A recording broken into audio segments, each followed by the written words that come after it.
السلام علیکم ورحمۃ اللہ وبرکاتہ۔ الحمد للہ حمدا کثیرا طیبا مبارکا فی، اللہم صلی وسلم علی نبینا محمد وعلی آلہ وصحبہ وسلم تسلیما کثیرا۔ رب اشرح لی صدری ویسر لی امری واحلل عقدۃ من لسانی یفقہوا قولی۔ اللہم انفعنا بما علمتنا وعلمنا ما ينفعنا وزدنا علما۔ أعوذ بالله السميع العليم من الشيطان الرجيم من همزه ونفخه ونفثه، بسم اللہ الرحمن الرحیم۔ جی پڑھیں، جی کون پڑھیں؟ آیت نمبر 4۔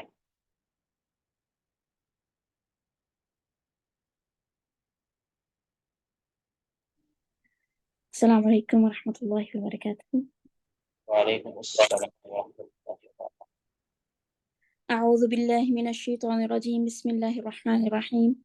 قد كانت لكم اسوة حسنة فی ابراہیم،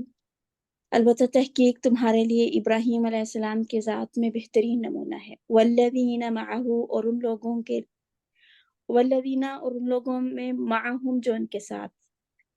اذ قالوا لقومہم، جب انہوں نے اپنی قوم سے کہا، انا براء منکم، کہ بے شک ہم تم سے بری ہیں، ومما تعبدون من دون اللہ، اور اس سے جس کی تم اللہ کے سوا عبادت کرتے ہو، کفرنا بکم، ہم تمہارا انکار کرتے ہیں، ہم نے تمہارا انکار کیا۔ وبدا بیننا وبینکم العداوۃ والبغضاء ابدا، اور ہمارے اور تمہارے درمیان دشمنی اور بغض ہمیشہ کے لیے ظاہر ہو گیا، حتی تؤمنوا باللہ وحدہ، یہاں تک کہ تم اللہ اکیلے پر ایمان لے آؤ، الا یعنی قول ایک مقبرہ ٹھہریے گا، یہاں اب اللہ تعالیٰ نے پچھلی ساری آیات میں عقیدۃ الولاء والبراء سمجھانے کے بعد اب یہاں بالخصوص سیدنا ابراہیم علیہ الصلاۃ والسلام اور ان کے جو معتقدین ہیں ان کے عقیدے کو بیان کیا ہے۔ یہ ایک بطور مثال اور ہمارے لیے بطور آئیڈیل سیدنا خلیل الرحمن کو، خلیل اللہ کو اللہ تعالیٰ نے پیش کیا ہے۔ ابراہیم علیہ الصلوۃ والسلام جد الانبیاء ہیں، اور آپ کے بعد میں کئی انبیاء گزرے ہیں، اور آپ کی کیا لیں کہ ایک وقت کے بعد جب آپ کے اوپر لوگ ایمان لائے تو ان کا عقیدہ بھی اسی طرح تھا۔ تو قسمت یہ تھی کہ ابراہیم علیہ الصلوۃ والسلام جس گھر میں پیدا ہوئے اس گھر کے اندر باپ جو تھا وہ بت گھر تھا، بت بناتا تھا، بتوں کی عبادت کی دعوت دیتا تھا، یعنی ان کا جو مذہبی گھرانہ تھا اس اعتبار سے کہ مشرکوں کا مذہبی گھرانہ تھا۔ لیکن اللہ تعالیٰ نے ابراہیم علیہ الصلوۃ والسلام کو چنا ہوا تھا، اور وہ ایک معبود برحق کی دعوت دیتے تھے، قوم کو پیغام دیتے کہ اللہ کی عبادت کرو، اپنے باپ کو سمجھاتے لیکن وہ نہ مانتے۔ تو سمجھانے کے باوجود انہوں نے انکار کر دیا ایمان لانے سے، تو ابراہیم علیہ الصلوۃ والسلام نے پھر یہ کفار اور مشرکین جو اس دور کے تھے اور اپنے جو والد ان کے عقیدے سے جو نا اعلان برات کر دیا، ٹھیک ہے، میں تم سے بری ہوں، یعنی میرا تم سے کوئی تعلق نہیں ہے، میری تم سے کوئی محبت اور وابستگی نہیں ہے۔ اس طرح جن کی تم عبادت کرتے ہو، جن کی تم اس طرح ہے قرآن کی کرنا بکم، سوری، انا براء منکم ومما تعبدون من دون اللہ، یعنی ہم تم سے بھی بری ہیں اور تمہارے جو معبودان باطل ہیں اس سے بھی اعلان برات کر دیا۔ تو اللہ تعالیٰ نے پھر ابراہیم علیہ الصلوۃ والسلام کے عقیدے کو یہاں بطور عقیدۃ الولاء والبراء کے اعتبار سے ذکر کیا، اور یہ کئی جگہ پہ ذکر کیا قرآن پاک میں، ٹھیک ہے۔ تو یہ جو آیت ہے اپنا ٹکڑا پڑا ہے، یہ واضح دلیل ہے کہ جو مشرکوں سے اور بد کرداروں سے، یعنی کیا مطلب بد عقیدہ لوگوں سے اور ان کے جو معبودان ہیں ان سے اعلان برات کرنا یہ بہت ہی ضروری ہے، ٹھیک ہے۔ کہ ابراہیم علیہ السلام اور ان کے ساتھ جو ایمان لانے والے لوگ ہیں انہوں نے واضح طور پر اعلان کر دیا تھا کہ ہم تمہارے ساتھ محبت اور پیار اس وقت تک نہیں رکھ سکتے جب تک کہ تم اپنے معبودان باطلہ سے اظہار لا تعلقی نہیں کر دیتے۔ تم جب تک ایمان نہیں لے آؤ گے نا تب تک تمہارے معبودوں سے بھی ہماری جنگ ہے، اور تمہارے ساتھ بھی ہماری نفرت اور بغض ہے۔ تمہارے ساتھ رشتہ محبت اور پیار کا اسی وقت ہوگا جب تمہارا ایمان ہوگا، حتیٰ تؤمنوا باللہ وحدہ، جب تک تم اللہ وحدہ لا شریک پر ایمان نہیں لے آتے تب تک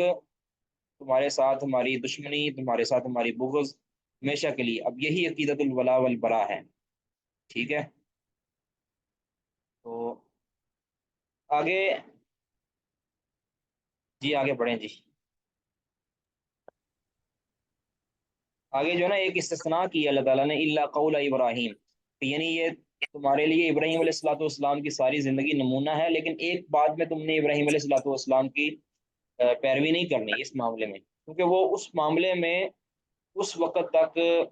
ان کو اجازت تھی جب تک کہ ابراہیم علیہ الصلوۃ والسلام کے والد وفات نہیں پا گئے. جب وفات تک تو وہ استغفار کرتے رہے. بعد میں اسلام کے اندر تو ان کو بھی منع کر دیا گیا کہ جو مشرکین ہیں ان کے لیے آپ نے استغفار نہیں کرنے جب مرنے کے بعد. تو وہ اس کا ذکر اللہ تعالیٰ نے قرآن پاک میں سورۃ توبہ کے اندر 114 نمبر آیت میں کیا ہے. وما كان استغفار ابراہیم لأبیہ الا عن موعدۃ وعدها ایاہ،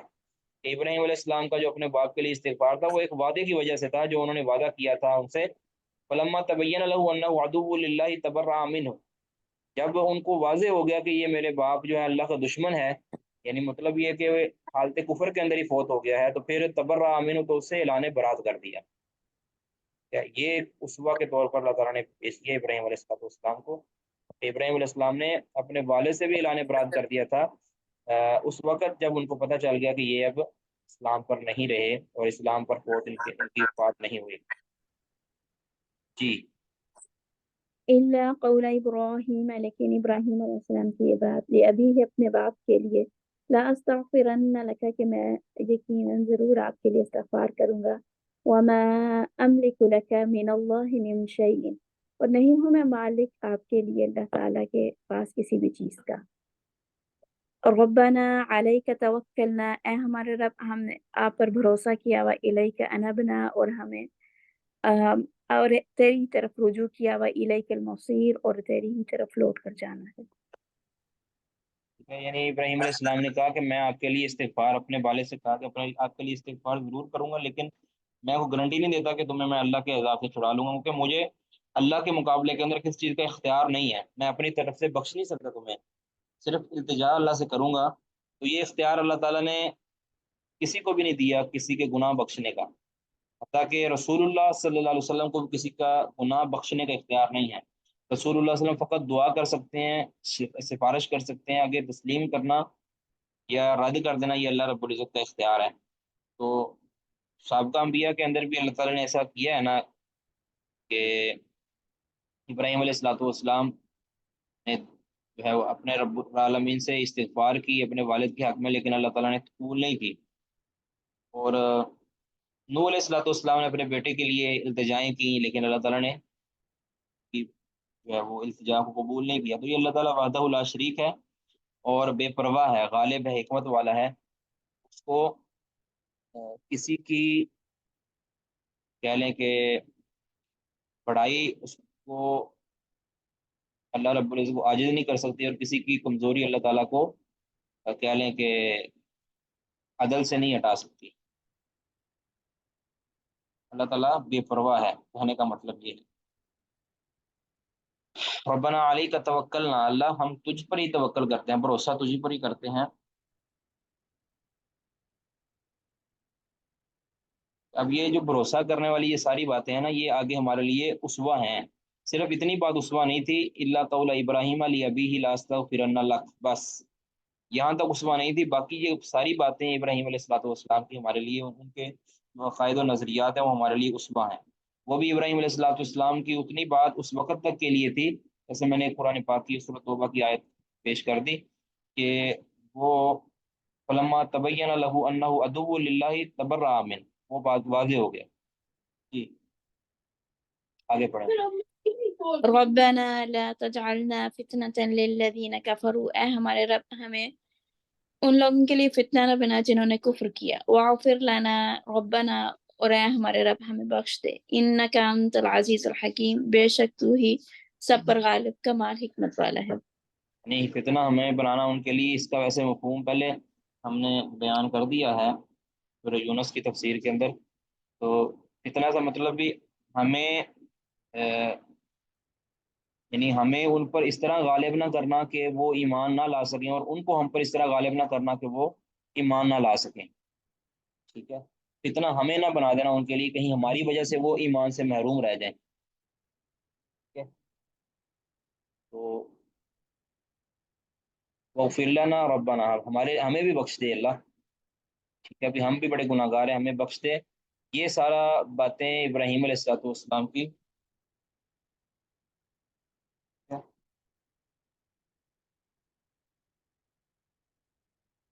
یہاں جو ہے نا اللہ رب العزت سے آخرت کے متعلق دعائیں کی جا رہی ہیں، انک انت العزیز الحکیم، اللہ تعالیٰ غالب ہے، حکمت والا ہے۔ جی لقد كان لكم فيهم أسوة حسنة،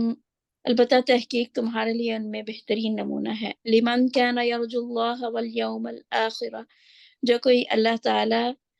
اور یوم آخرت کی امید رکھتا ہے۔ یعنی یہ اسوہ جو قدوہ ہیں، یہ اس سے فائدہ وہی اٹھاتا ہے کہ جو آخرت پر امید رکھتا ہے، اور آخرت اللہ سے امید رکھتا ہے اور آخرت کا یقین رکھتا ہے۔ یعنی یہ گویا تنبیہ کی جا رہی ہے کہ جو بھی اللہ اور آخرت پر امید رکھتا ہے وہ اس ابراہیم علیہ والسلام کے عقیدے کو اسوہ بنایا اپنا، ٹھیک ہے؟ یہ نہیں ہے کہ یہ اختیار دے دیا گیا ہے، اختیار نہیں دیا گیا، بلکہ یہ کہا گیا ہے کہ جس کا ایمان ہے اس کے لیے ضروری ہے کہ وہ ابراہیم علیہ والسلام والا عقیدہ اپنائے، کیونکہ وہ معبودان باطلہ اور مشرکین سے بری تھے، ان سے اعلان برات کرتے تھے، قد بدت البغضاء بیننا و بینکم، قد بدت کفرنا بکم و بدا بیننا و بینکم العداوۃ والبغضاء ابدا۔ یہ والا عقیدہ جب تک نہیں اپناؤ گے تو تمہارا آخرت پر ایمان لانا اور اللہ پر ایمان لانا یہ مکمل نہیں ہوگا۔ من یتولا، جو اس عقیدے سے پھر گیا،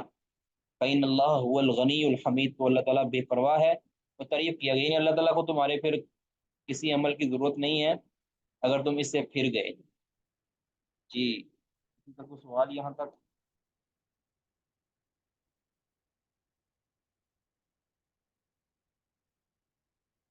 کوئی سوال نہیں جی؟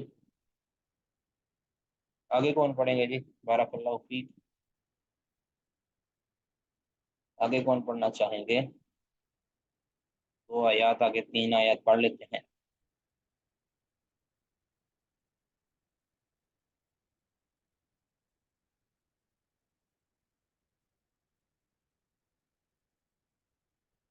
رول نمبر 1 کدھر ہے؟ صاحب اگر عبید الرحمان بھائی پڑھنا چاہیں تو ٹھیک ہے، ورنہ میں جی پڑھ لیتا ہوں۔ عبید الرحمان صاحب پڑھنا چاہیں گے؟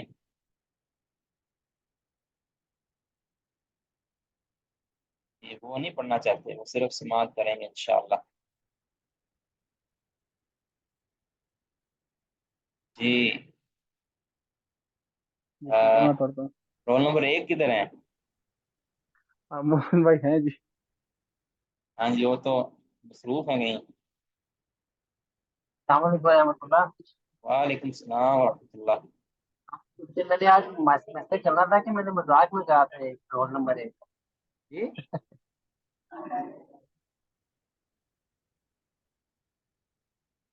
آپ کا رول نمبر 1 ہے جی؟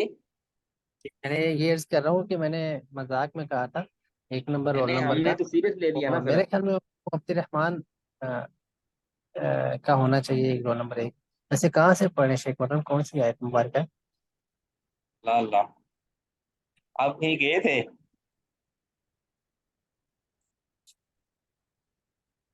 جی اصل اللہ ہوں۔ ہاں جی، ہاں جی، بالکل 7 نمبر آئے اس سے۔ نہیں ویسے آپ سماعت نہیں فرما رہے تھے جی؟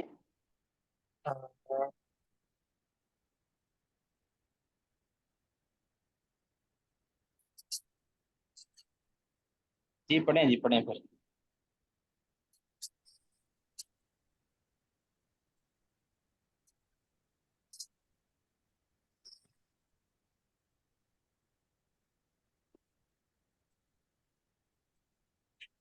سورۃ ممتحنہ کی آیت نمبر 7 ہے۔ بھائی پڑھ دے، میں پھر بزی ہوں۔ ٹھیک ہے ٹھیک ہے، چلیں اور کو پڑھ دیں جی۔ تاجور صاحب آپ پڑھیں جی۔ أعوذ بالله السميع العليم من الشيطان الرجيم من همزه ونفخه ونفثه عسى الله أن يجعل بينكم وبين الذين عاديتم منهم مودة، قریب ہے یا امید ہے کہ اللہ تعالیٰ بنائے گا تمہارے درمیان اور ان کے درمیان جن کے ساتھ تم نے دشمنی اختیار کی ہے محبت. واللہ قدیر، اللہ مکمل قدرت رکھنے والا ہے. واللہ غفور الرحیم، اللہ تعالیٰ خوب بخشنے والا اور بہت رحم کرنے والا ہے. یعنی جب اللہ تعالیٰ نے یہ عقیدہ بیان کر دیا نا کہ تم نے اعلان برات کر دینا ہے ان اہل مکہ سے کہ جو تمہارے رشتہ دار لگتے ہیں، دوست احباب لگتے ہیں، تو مسلمان مکمل طور پر رک گئے. تو لیکن ایک دل کے اندر یہ رنجش تو تھی نا کہ ہمارے وہ دوست احباب جو ہمارے ساتھ کھیلتے تھے، بھاگتے تھے، اور جو ہمارے ساتھ جن کا چلنا اٹھنا تھا، اب ہمارا ان کے ساتھ بالکل بائیکاٹ ہو گیا ہے. دل کے اندر ایک تھوڑی سی یہ پریشانی تھی کہ کاش وہ بھی ہمارے ساتھ ہوتے، اور وہ ہماری مائیں بہنیں جو ایمان نہ لانے کی وجہ سے ہم سے دور ہو گئی ہیں، اور وہ ہمارے بھائی جو ہمارے دست و بازو تھے اور اسلام نہ لانے کی وجہ سے ہمارے ان کے درمیان دوری ہو گئی. اب درمیان میں خلش تھی، کاش وہ ایمان لے آئیں اور وہ ہمارے ساتھی بن جائے. تو اللہ تعالیٰ نے یہ تسلی دی ہے، مسلمانوں کو یہ تشفی دی ہے کہ تم یقیناً اب ان کو اپنا دشمن بنا چکے ہو، تم عقیدہ راسخ کر چکے ہو، لیکن بہت جلد عسى الله ان يجعل بينكم وبين الذين عاديتم منهم مودة، اللہ تمہارے اور ان کے درمیان دوستی بنا دے گا. کس طرح دوستی بنا دے گا؟ کہ ان کو ہدایت دے کر، ٹھیک ہے نا. ویسے نہیں کہ تم کو کافروں کے ساتھ تمہاری دوستی بن جائے گی، یہ تو ویسے منع ہے. تمہاری دوستی کسی بنیاد پر ہوگی کہ وہ ایمان لے آئیں گے تو تمہارے وہ دوست بن جائیں گے. ابھی تو تمہاری ان کے ساتھ دشمنی ہے نا، اعلان برات ہے،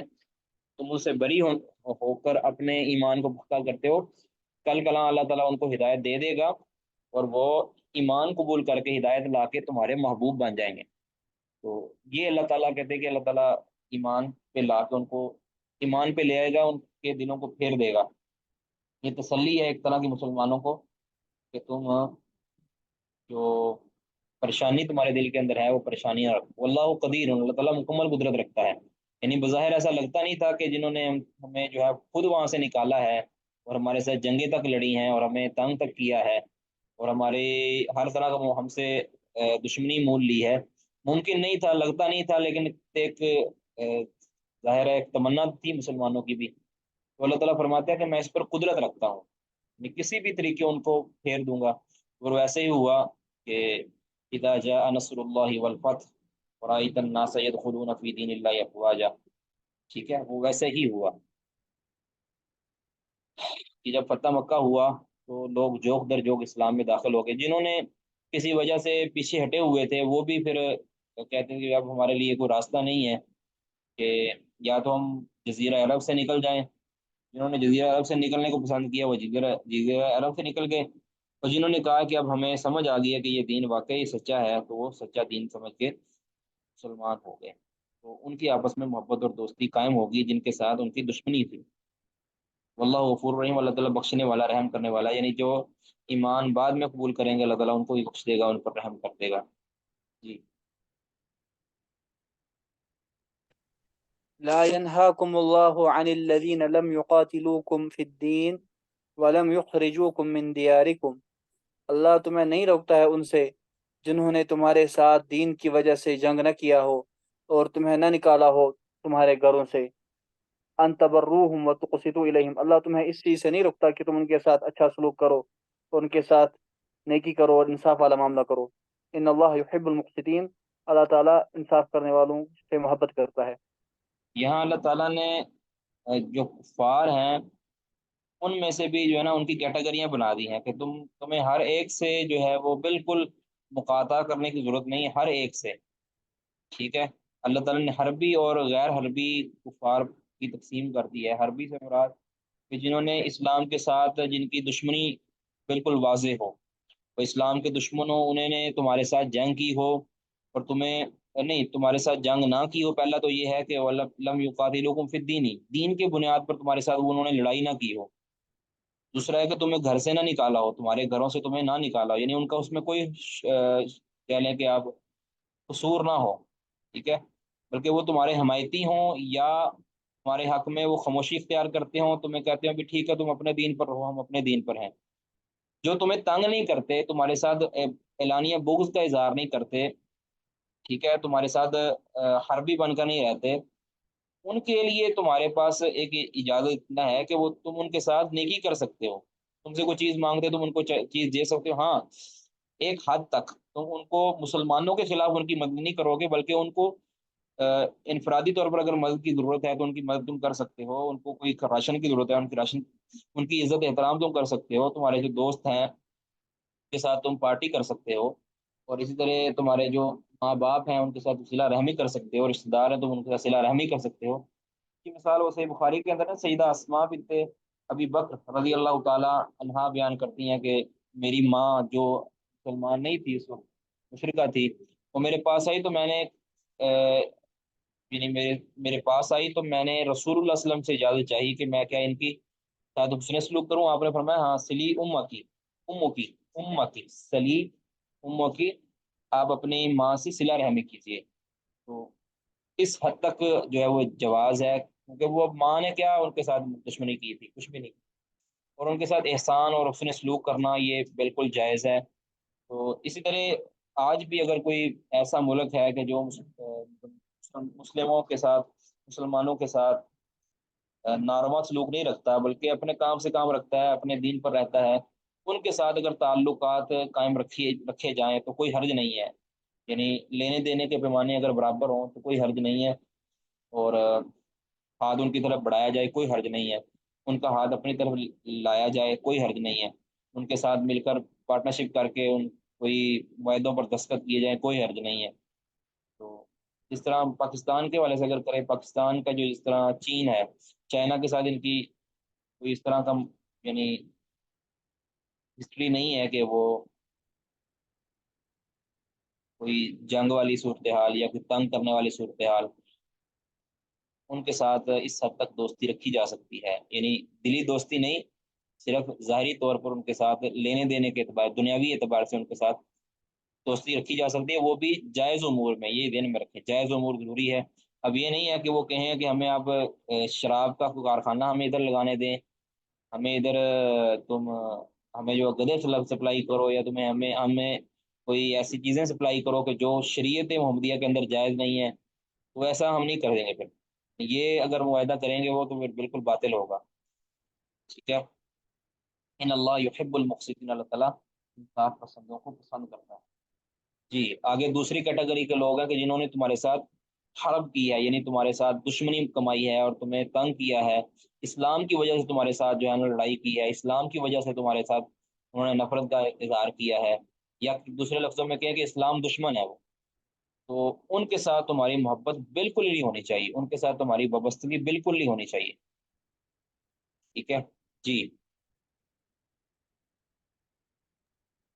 انما ينهاكم الله عن الذين قاتلوكم في الدين، بے شک اللہ تمہیں ان سے روکتا ہے جنہوں نے تمہارے ساتھ دین کی وجہ سے جنگ کیا، واخرجوکم من دیارکم، اور تمہیں تمہارے گھروں سے نکالا، وظاہروا علی اخراجکم، اور تمہارے نکالنے میں مدد کی، ان تولوہم، کہ تم ان کو دوست بنا لو، اللہ اس سے تمہیں اس سے روکتا اللہ ہے۔ منع کرتا ہے، ومن یتولہم، اور جو ان کو دوست بنا لے، فاولئک هم الظالمون، تو وہی ظالم ہیں۔ یعنی دلی دوست بنانا یہاں مراد ہے، طویلہ دلی دوست بنانا، ظاہری امور کے اندر نہیں، حقیقت میں ان کو دوست بنانا،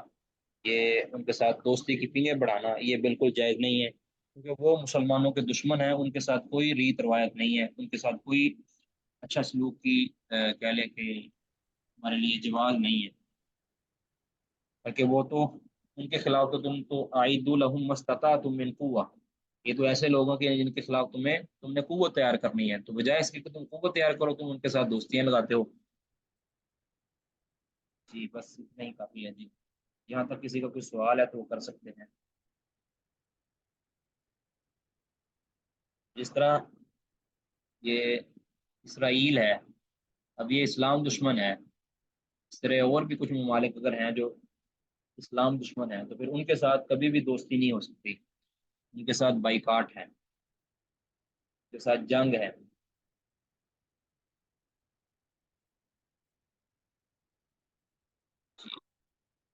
سوال جی؟ بالکل نہیں،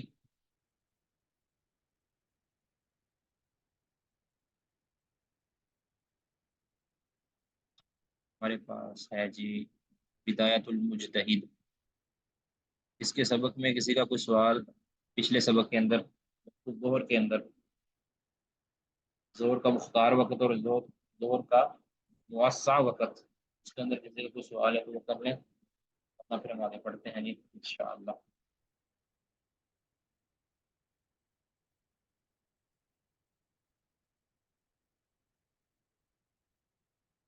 وقت العصر،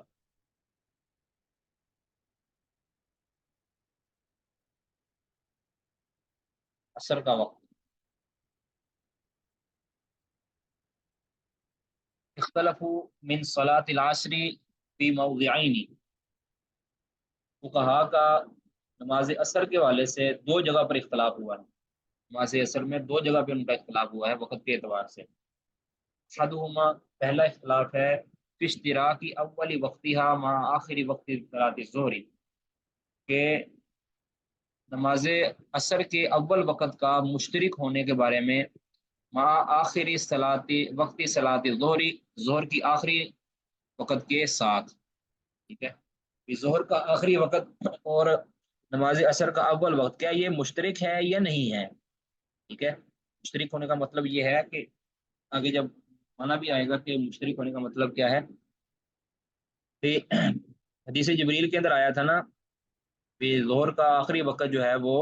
حدیث جبریل یا پیچھے جتنی بھی ہم نے حدیثیں پڑھی ہیں، ظہر کا آخری وقت ایک مثل سائے تک ہوتا ہے، اور پھر آیا ہے کہ عصر کا اول وقت وہ بھی ایک مثل سائے سے شروع ہوتا ہے۔ اب یہ ہے کہ ایک مثل سائے پر جو ہے یہ دونوں کا وقت رہتا ہے یا نہیں ہوتا، ٹھیک ہے، ایک مثل سائے پر کیا ایک ہی وقت دونوں ہی نمازیں پڑھی جا سکتی ہیں اس وقت کے اندر، یعنی وہ ادا ہوں گی، یا کہ اس کے اندر فرق ہے، اس کے اندر مشترک یہ ہے یا نہیں ہے، یہ وقت مشترک ہے یا نہیں۔ دوسرا ہے فی آخری وقتی ہے، کہ عصر کا آخری وقت کیا ہے، اس کے اندر اختلاف پایا گیا۔ فَأَمَّا اخْتِلَافُهُمْ، رہا یہ اختلاف ان کا فی الاشتراکی، اشتراک کے اندر، کہ ظہر کا آخری وقت اور عصر کا اول وقت کیا یہ ایک ہی وقت کے اندر مشترک ہیں یا نہیں ہیں، تو یہ ان کا مشترک ہونے کے اندر جو اختلاف ہے فَإِنَّهُ، اس میں کہتے ہیں یہ شان یہ ہے کہ انه اتفق مالک والشافعی وداود وجماعت، کہ اس میں اتفاق ہے مالک، شافعی، داود اور دیگر فقہا کا جو اتفاق ہے، اللہ اس بات پر کہ ان اول وقت العصر ہوا بعینہ ہوا بعینہ آخر وقت الظہر، کہ عصر کا اول وقت وہی ہے کہ جو ظہر کا آخری وقت، ان اول وقت العصر، عصر کا اول وقت وہی ہے، ہوا بعینہ آخر وقت الظہر، کے جو ظہر کا آخری وقت ہے، وذالک، اور وہ کیا ہے، اذا صار کل شیء مثلہ، جب ہر چیز کا سایہ اس کے برابر ہو جائے، یعنی ایک مثل ہو جائے، کہتے ہیں وہی ظہر کا آخری وقت ہے اور وہی عصر کا اول وقت، یہ کہتے ہیں مالک، شافی اور دیگر اہل علم۔ الا، مگر ان مالکن یرا، لیکن مالک کی ایک رائے یہ ہے کہ ان آخر وقت ظہری، دونوں کے اندر فرق یہ ہے کہ مالک کی رائے یہ ہے کہ یرا ان آخر وقت ظہری، کہ ظہر کا آخری وقت، و اولا وقت العصر، اور عصر کا پہلا وقت، اول وقت، وہ وقت مشترک، وہ مشترک وقت ہے للصلاتین معاً، دونوں نمازوں کا اکٹھا، یعنی دونوں نمازوں کا اکٹھا ہی وقت، آنی یعنی بقدر ما یصلی فیہ اربع رکعات، یعنی اتنا وقت ان کے اندر مشترک ہوتا ہے کہ دونوں میں 4 رکعتیں پڑھی جا سکتی ہیں،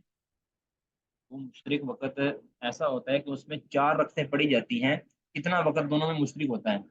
تو اس کا یعنی حاصل یہ ہوتا ہے کہ امام مالک کے نزدیک اگر کوئی بندہ اس وقت کے اندر 4 رکعتیں مثلا زور کی پڑھ لیتا ہے تو اس کی زور بھی ادا ہو جائے گی، اور اگر اس ٹائم وہ عصر کی نیت کر کے پڑھتا ہے تو عصر ادا ہو جائے گی۔ دوسروں کے نزدیک اس کے اندر اشتراک نہیں ہے، ٹھیک ہے، اس کے اندر اشتراک نہیں ہے، وہ اس کا کچھ اور معنی کرتے ہیں۔ امام مالک کیا کہتے ہیں کہ اس وقت کے اندر اتنا دونوں دونوں نمازوں کے درمیان وقت اتنا مشترک ہوتا ہے کہ ان میں سے جو نماز پڑھی جاتی ہے نا، یعنی 4 رکعتیں پڑھی جا سکتی ہیں اس کے اندر۔ اس طرح مثال کے طور پر کوئی اس کا یعنی ہمیں مسئلہ سمجھ وقت آئے گا جب سفر کے اندر دو نمازوں کو جمع کیا جائے گا، تو کہتے ہیں 2 رکعتیں زہر کی ہوگی اور 2 عصر کی ہوگی، تو 4 رکعتیں انہوں نے اپنے اپنے وقت میں ادا کی ہیں، یعنی اگر ایک مثل پر ادا کرے گا تو 4 رکعتیں اس نے اپنے اپنے 2 رکعتیں انہوں نے دونوں نمازیں انہوں نے اپنے اپنے وقت میں ادا کر لی ہیں۔ اور اگر کوئی اس وقت کے اندر 4 رکعتیں ظہر کی پڑھتا ہے تو اس کی ظہر کی نماز ادا ہو جائے گی، قضا نہیں ہوگی۔ اور اگر اس وقت میں کوئی عصر کی نماز پڑھتا ہے تو اس کے اندر بھی اس کی عصر کی نماز ادا ہو جائے گی، کیونکہ اس نے اول وقت میں پڑھ لی ہے۔ تو گویا ان کے نزدیک ظہر آخری وقت جو ہے، ظہر کا آخری وقت اور عصر کا پہلا وقت، یہ مشترک ہے ایک ہی وقت کے اندر۔ اتنا مشترک ہوتا ہے، وقت اتنا ہوتا ہے کہ دونوں نمازوں کا یعنی 4 رکعتیں اس میں کم از کم پڑھی جا سکتی ہیں۔ اب اس میں کوئی بھی نیت کر لے، اگر اس نے ظہر پڑھنی ہے تو پھر وہ ظہر کی نیت کر لے، اس کی ظہر ادا ہو جائے گی۔ دوسروں کے نزدیک اس طرح نہیں ہے، کہتے ہیں ہے تو وہی، یعنی آخری وقت اس کا ظہر کا ایک مثل ہی ہے، اور عصر کا اول وقت ایک مثل ہی ہے، لیکن دونوں میں اشتراک نہیں ہے، دونوں میں اشتراک نہیں۔ محمد شافعی و ابو ثور و داود وہ کیا کہتے ہیں کہ فآخر وقت ظہر عندهم، کہتے ہیں آخری وقت ظہر کا آخری وقت ان کے نزدیک هو الآن الذی، یہ وہی وقت ہے، الذی ہوا وقت ہوا اول وقت العصر، کہ جو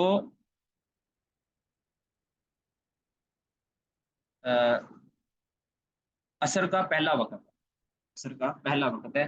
وہ زمان غیر منقسم، یہ ایسا وقت ہے کہ جس میں جو تقسیم نہیں ہوتا، وہ زمان غیر منقسم، یہ تقسیم نہیں ہوتا، یعنی اس کے اندر میں نے کوئی اتنا وقفہ نہیں ہوتا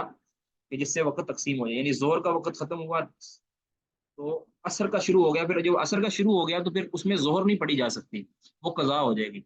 دوسرے کیا کہتے ہیں کہ اتنا وقت درمیان میں مشترک ہوتا ہے، جو امام مالک وغیرہ کہتے ہیں اتنا مجھ سے مشترک ہوتا ہے کہ اس میں سے کوئی بھی نماز پڑھی جائے تو ادا ہوتی ہے۔ یہ کہتے ہیں کہ نہیں، ایک نماز جب پڑھی جائے یہی ہے نا، یعنی یا زور پڑھی جائے گی یا اثر پڑھی جائے گی، اگر اثر پڑھی گئی ہے تو پھر اس کا مطلب ہے زور کا وقت ختم ہو گیا ہے، یا پھر ہم نے اثر کو ہی زور کے وقت میں پڑھ لی۔ کہتے ہیں یعنی یہ ہے تو وہی وقت، اس کا آخری وقت ہے وہی، لیکن اس میں اتنا وقفہ نہیں ہوتا کہ جو منقسم ہو جائے، یعنی دونوں نمازوں کو تقسیم کر دے، ٹھیک ہے، وہ بالکل ملا ہوا ہوتا ہے لیکن ہوتا الگ الگ ہے، اس کا وقت الگ ہے، اس کا الگ، ایک نماز کا وقت ہوگا تو دوسری کا نہیں ہوگا، دوسری کا ہوگا تو پہلی کا وقت نہیں ہوگا۔ وقال ابو حنیفہ، یہ صرف کہہ لیں کہ ایک جزوی سا فرق ہے، باقی کوئی اس سے اتنا بریکی فرق ہے، دراصل اس کے اندر پھر مزید جو کہہ لیں نا، جو اس پر اس جزوی کے اوپر مزید جو مسائل مرتب ہوتے ہیں نا، اس وجہ سے یہ فرق کیا گیا کہ اگر کسی نے اس وقت کے اندر پڑھ لیجیے تو پھر اس کی زور ادا ہوئی یا قضا ہوئی، ٹھیک ہے، اس وغیرہ۔ وقال ابو حنیفہ کما قلنا، کہتے ہیں ابو حنیفہ کا جو فرمان ہے، جیسا کہ ہم نے پہلے کہہ دیا ہے کہ وہ کیا ہے، اول وقت العصر، عصر کا پہلا وقت جب شروع ہوتا ہے نا، وہ کیا ہے، ان یسیر کل شیء مثلیہ، کہ ہر چیز کا سایہ 2 مثل ہو جائے۔ یہ امام ابو حنیفہ رحمہ اللہ کو ہے کہ ہر چیز کا سایہ جب 2 مثل ہو جائے گا تو عصر کا اول وقت شروع ہوگا، ٹھیک ہے۔ وقت تقدم سبب اختلاف ابی حنیفہ معہم، کہتے ہیں پچھلے جو ظہر کے بیان کے اندر یہ گزر چکا ہے، ابو حنیفہ کو جو اختلاف ہے دیگر فقہا کے ساتھ فی ذالک، اس بارے میں یہ تو گزر چکا ہے، ہم نے اس کا چہرے جواب بھی ادھر دے دیا، لہٰذا اس کو ادھر ڈسکس کرنے کی ضرورت نہیں ہے۔ اب آتا ہے دوسرے فقہا کے درمیان، واما سبب اختلاف مالک و شافعی، امام مالک اور شافعی کا آپس میں اختلاف ہے، اس کا کہتے ہیں ہم ذکر کرتے ہیں۔ ومن قال بقولی، اور اسی طرح امام شافعی اور جو ان کے قول کے مطابق کہتے ہیں، فی ہذہ، اس مسئلہ کے اندر، کہتے ہیں ان کا جو قول ہے امام مالک کا اور دیگر جو فقہاء شافعیہ اور دیگر داود وغیرہ کا، ابو ثور کا، ان کے درمیان جو اختلاف ہے نا، تو کہتے ہیں معارضۃ حدیث جبریل، کہتے ہیں یہ اس کا سبب اختلاف یہ ہے کہ حدیث جبریل کا معارضہ فی ھذا المعنی، اس معنی میں، لحدیث عبداللہ بن عمر کی حدیث کے ساتھ، یعنی عبداللہ بن عمر کی حدیث اور حدیث جبریل جو اس عصر کے وقت کے اندر آئی ہے، اس کے اندر ان کا معارضہ ہوا ہے، تو اس وجہ سے ان کا اختلاف پیدا ہوا۔ وہ اس وجہ سے وذالک، اور اس طرح کہ انہ جاء فی امامت جبریل، کہ جبریل کی امامت والی حدیث کے اندر آیا ہے کہ انہ صلی بالنبی صلی اللہ علیہ وسلم الظہر، انہوں نے نبی صلی اللہ علیہ وسلم کو ظہر کی نماز پڑھائی تھی فی الیوم الثانی، دوسرے دن، فی الوقت الذی، اسی وقت کے اندر، صلی فیہ العصر، اس میں انہوں نے عصر کی نماز پڑھائی تھی فی الیوم الاول، پہلے دن. ٹھیک ہے؟ جبریل امین نے 2 دن نماز پڑھائی ہے نا. پہلے دن انہوں نے زور کی نماز پڑھائی تھی زوال کے بعد، اور دوسرے دن زور کی نماز پڑھائی تھی ایک مثل سائے پر، اور عصر کی نماز انہوں نے پہلے دن پڑھائی تھی ایک مثل سائے پر، اور دوسرے دن پڑھائی 2 مثل سائے پر. تو کہتے ہیں کہ ظہر کی نماز دوسرے دن اور عصر کی نماز پہلے دن، یہ ایک ہی وقت کے اندر پڑھائی ہے، ایک ہی وقت کے اندر پڑھائی ہے. تو اس وجہ سے اب حدیث جو جبریل ہے، یا امامت جبریل والی جو حدیث ہے، اس کا معارضہ ہوا ہے اگلی حدیث سے جو آگے آئے گی. اچھا، ذالک کہتے ہیں انہ جاء فی امامت جبریل، جبریل کی امامت کے بارے میں آیا ہے کہ انہ صلی بالنبی الظہر، انہوں نے نبی صلی اللہ علیہ وسلم کو ظہر کی نماز پڑھائی ہے فی الیوم الثانی، دوسرے دن، فی الوقت الذی، اس وقت کے اندر، صلی فیہ العصر فی الیوم الاول، جس میں انہوں نے پہلے دن عصر کی نماز پڑھائی تھی، یعنی ایک مثل سائے پر. اب کہتے ہیں وہ فی حدیث ابن عمر، ابن عمر کی حدیث کے اندر کیا ہے کہ انہ قال، کہ نبی صلی اللہ علیہ وسلم نے فرمایا وقت الظہر، ظہر کا وقت اس وقت تک رہتا ہے ما لم یحضر وقت العصر، کہ جب تک عصر کا وقت حاضر نہیں ہوتا. اس کا مطلب ہے کہ جب عصر کا وقت حاضر ہو جائے تو پھر ظہر کا وقت جاتا رہتا ہے، اور جب عصر کا وقت ظہر کا وقت ہوتا ہے تو عصر کا وقت حاضر نہیں ہوتا. ٹھیک ہے، تو اس کے ساتھ معارضہ ہوا ہے. ادھر کیا ہے کہ ایک ہی دن کے اندر نبی صلی اللہ علیہ وسلم نے، ایک ہی وقت کے اندر نبی صلی اللہ علیہ وسلم نے دوسرے دن ظہر کی پڑھی اور پہلے دن کیا پڑھی ہے، عصر کی پڑھی ہے. تو اس کا مطلب ہے کہ دونوں کا وقت ملا ہوا ہے، مشترک ہے. اس حدیث کا تقاضا یہ ہے کہ دونوں کا وقت مشترک نہیں ہے، ایک کا وقت ختم ہوا دوسرے کا شروع ہوا، بالکل درمیان میں فاصلہ نہیں آتا. ایک کا وقت شروع ہوا دوسرا ختم ہوا، نہ دونوں ملتے ہیں نہ بالکل جدا فاصلہ آتا ہے، جس طرح کہ امام ابو حنیفہ کا موقف ہے کہ زور ایک مثل پر ختم ہوتی ہے، درمیان میں فاصلہ ایک مثل تک، دوسری مثل تک فاصلہ رہتا ہے، اور پھر جا کے دوسری مثل پہ عصر کا وقت شروع ہوتا ہے. یہ ایسا بھی نہیں ہے، ایسا بھی نہیں ہے کہ ایسا مشترک ہو جائے کہ بالکل ہی دو نمازوں کا وقت ایک جیسا ہو جائے، یعنی ایک کی انتہائی وقت ہو اور دوسرے کا ابتدائی وقت، ایسا نہیں ہے. حدیث ابن عمر یہ تقاضا کرتی ہے. خرجہ مسلم، اس کو مسلم نے تخریج کیا. کہتے فمن رجح حدیث جبریل، جس نے حدیث جبریل کو راجح قرار دیا، اس نے کیا کیا، جعل الوقت مشترکہ، اس نے وقت کو مشترک بنا لیا. مشترک ہے، زہر اور عصر کا وقت مشترک ہے. جیسے ہی زہر کا ایک میں سے سایہ ہوگا، زہر کا آخری وقت ہوتا ہے، اس میں زہر پڑھی جا سکتی ہے، ادا ہو سکتی ہے، اور عصر بھی پڑھی جا سکتی ہے. کہتے ہیں یہ وقت مشترک ہے، لہٰذا حدیث جبریل کو راجح قرار دیں. ومن رجح، اور جس نے راجح قرار دیا حدیث عبداللہ بن عمر رضی اللہ تعالیٰ عنہ کی حدیث کو، لم یجعل بینہم اشتراکا، اس نے ان دونوں کے درمیان اشتراک پیدا نہیں کیا، یعنی زہر اور عصر کے اندر اشتراک نہیں ہے بلکہ جدا جدا ہیں، دونوں کا وقت الگ الگ ہے. ایک کا وقت ختم ہوا تو دوسری کا شروع ہوگا، دوسری کا شروع ہو گیا تو پہلے کا وقت ختم ہو گیا. ٹھیک ہے، یہاں تک سمجھ آ گئی، سبب اختلاف سمجھ آ گیا؟ جی شیخ صاحب. بالکل واضح، کوئی اشکال؟ نہیں شیخ صاحب، الحمدللہ. بارک اللہ. حدیث جبریل، اب کہتے ہیں، اب آگے اس کے میں جمع توفیق کی کوشش کرتے ہیں. یہ ابن رشد صاحب کہ حدیث جبریل، جبریل کی حدیث ہے،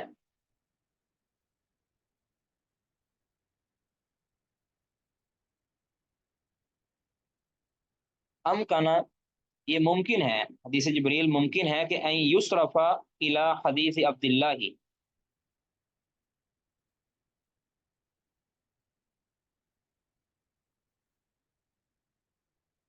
کانا، یہ زیادہ، حدیث جبریل کانو، حدیث جبریل زیادہ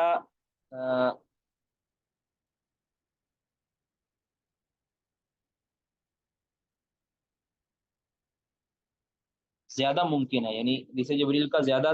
کہہ لیں کہ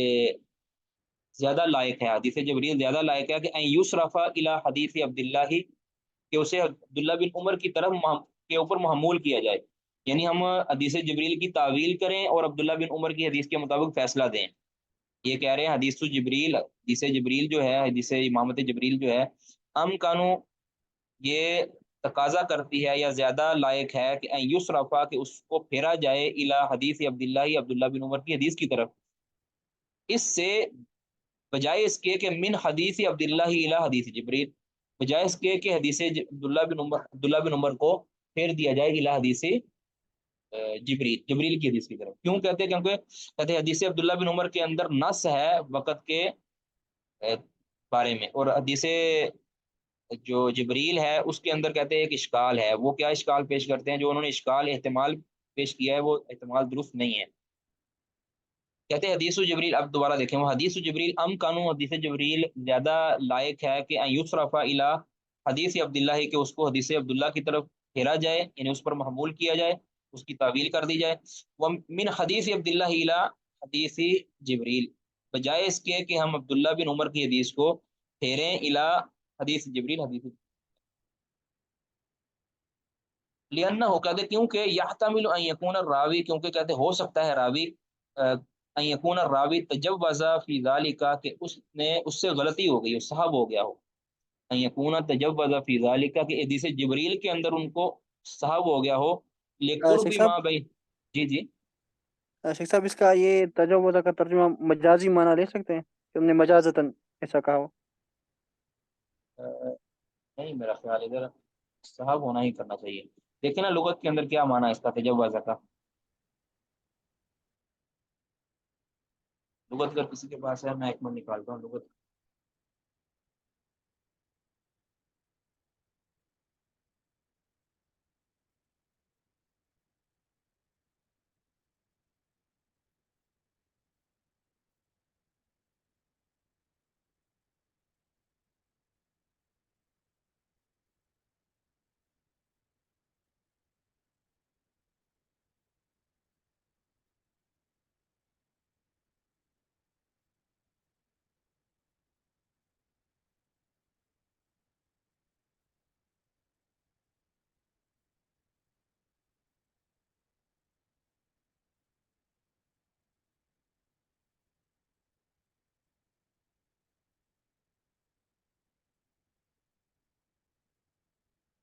تجوزہ کا مطلب ادھر کیا ہے انہوں نے، چشم پوشی کی ہو، لأنہ یحتمل ان یکون الراوی، کے راوی نے تجوزہ چشم پوشی کی ہو، یعنی لحاظ نہ کیا ہو، فی ذالک اس بارے میں، لقرب ما بین الوقتین دونوں وقتوں کے قریب ہونے کی وجہ سے، یعنی انہوں نے وقت کا تو الگ الگ تھا لیکن انہوں نے ان دونوں پر لفظ ایک جیسا بول دیا۔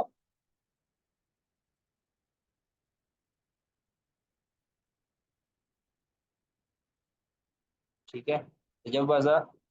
انہوں نے چشم پوشی کی ہو، یعنی جان بوجھ کے انہوں نے اس کو نظر انداز کر دیا ہو، یعنی وقت تو تھوڑا تھوڑا فرق تھا لیکن چونکہ بالکل قریب تھا دونوں کا وقت، تو انہوں نے دونوں پر جو ہے نا وہ ایک ہی لفظ بول دیا کہ ایک مثل، یعنی پہلے دن کے جو عصر کی نماز تھی اس پر بھی ایک وہی لفظ بول دیا، اور دوسرے دن کی جو ظہر کی نماز تھی اس پر بھی وہی لفظ بول دیا۔ حقیقتاً دونوں کا فرق تھوڑا تھوڑا تھا لیکن انہوں نے چشم پوشی برتے ہوئے انہوں نے جو ہے وہ یہ کہہ دیا کہ اس کے اوپر ایک ہی لفظ بول کے ایک مثل کہہ دیا۔ واضح ہو گیا جی؟ لأنہ یحتمل، کہتے احتمال ہے کہ یکون راوی کے راوی نے تجوزہ چشم پوشی برتی ہو فی ذالک اس بارے میں، لقرب ما بین الوقتین دونوں وقتوں کے قریب ہونے کی وجہ سے۔ ٹھیک ہے، آگے ایک دوسری وجہ کہتے ہیں حدیث امامت جبریل، حدیث امامت جبریل کہتے ہیں صحہ ترمذی، اس کو ترمذی نے صحیح قرار دیا ہے، وہ حدیث ابن عمر۔ اچھا، یہ امر ہے یا عمر ہے؟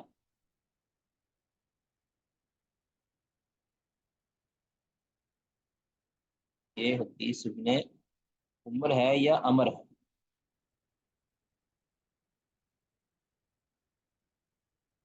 جسے عبداللہ بن عمر ہے، یہ عمر نہیں ہے۔ وہ حدیث ابن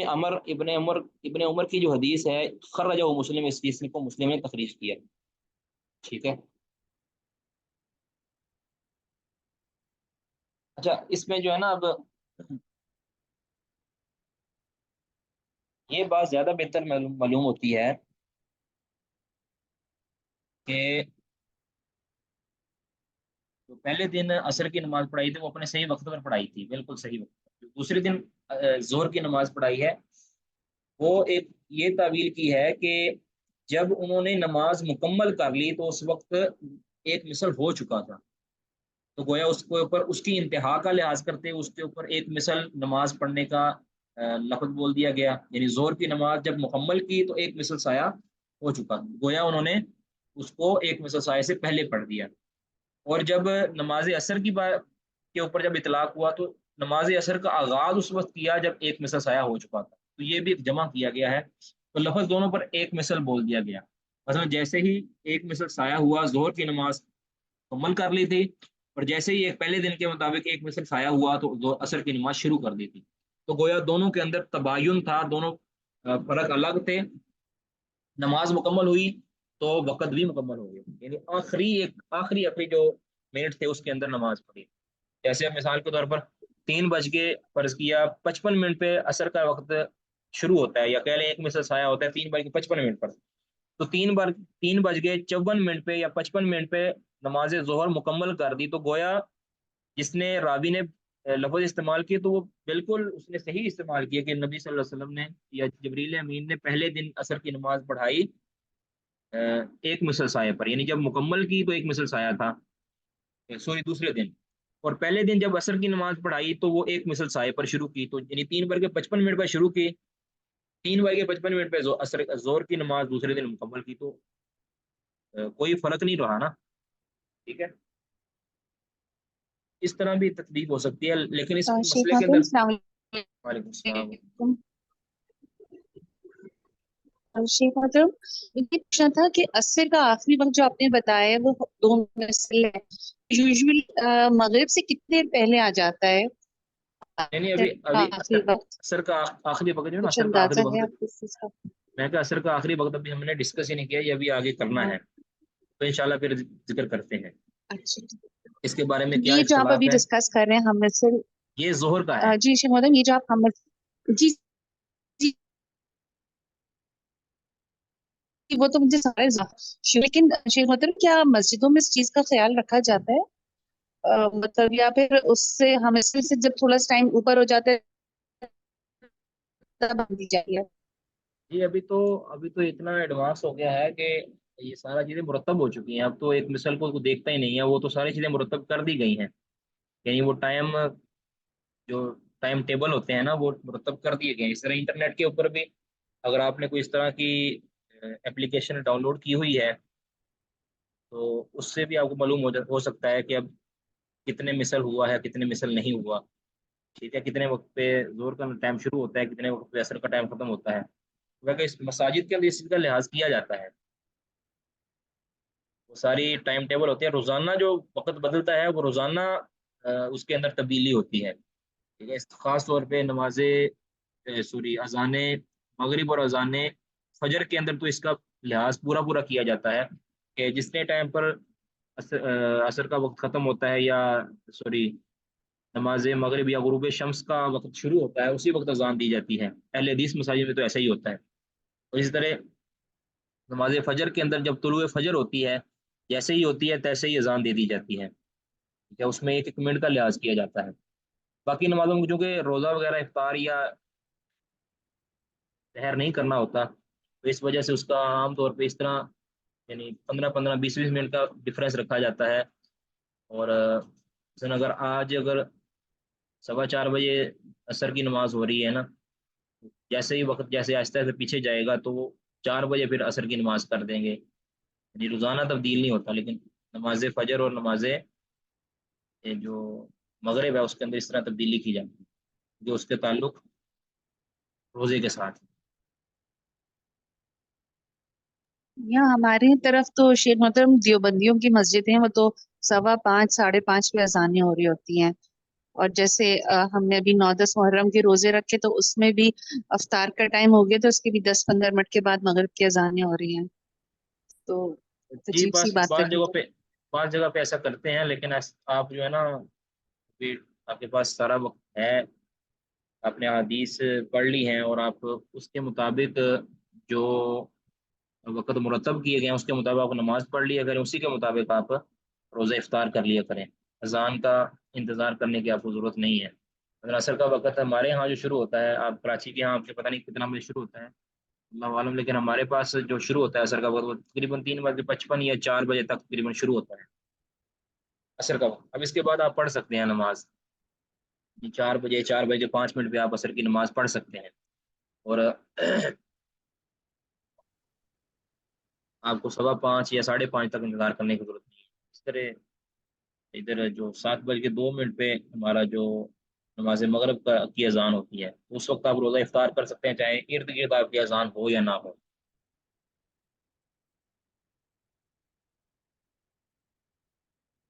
جی آگے ہے وَأَمَّا اخْتِلَافُهُمْ. شیخ مولانا، جی جی شیخ صاحب یہ جو سایہ کی بات ہو رہی ہے، یہ اس سے زائد ہے نا شیخ صاحب؟ یعنی کہ جو زوال کے ٹائم سایہ ہو، اس سے زائد ایک مثل یا اس سے زائد 2 مثل. جی بالکل بالکل.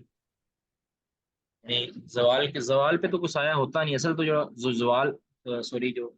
بالکل نصف النہار ہوتا ہے نا، اس پہ تو کوئی سایہ نہیں ہوتا. اس کے بعد جو جیسے ہی وہ سایہ یعنی شروع ہوتا ہے تو وہی اس کے اندر شامل کیا جائے گا.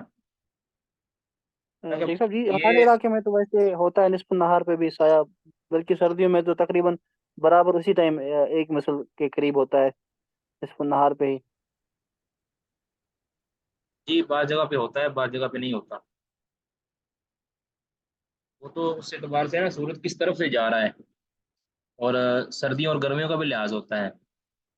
ٹھیک ہے. وہ پھر جو یہ چیزیں جاننے والے ہیں نا وہ اس کو مائنس کر دیتے ہیں. جب وہ اپنے وقتوں کا لحاظ کرتے ہیں نا، اس سائے کو وہ مائنس کر دیتے ہیں کہ وہ سورج کے ایک جانب ہونے کی وجہ سے وہ سایہ پیدا ہوتا ہے. جب سورج بالکل کہہ لیں کہ آپ سر پہ ہوگا نا، بعض علاقوں میں جیسے ہوتا ہے، تو اس کو پھر درمیان میں یعنی اس کے اندر پھر مزید چیز منفی کرنے کی ضرورت نہیں ہے.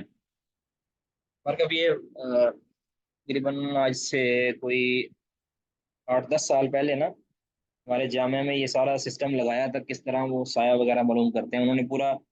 وہ بنایا تھا نا، چارٹ وغیرہ بنایا تھا پورے سال کا. اس کے اندر میں نے وہ دیکھا تھا، وہ چیزیں لگی ہوئی تھی، وہ کس طرح انہوں نے وہ ترتیب بنائی تھی. مجھے تو سمجھ کوئی نہیں آئی، لیکن دیکھا تھا کہ اس طرح بنایا جاتا ہے.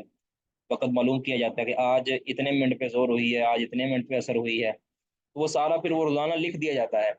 اس سے پھر سال کا سارا جو ہے نا شیڈول مرتب کر دیا جاتا ہے. ٹھیک ہے. وہ پھر بعد میں جو ہے نا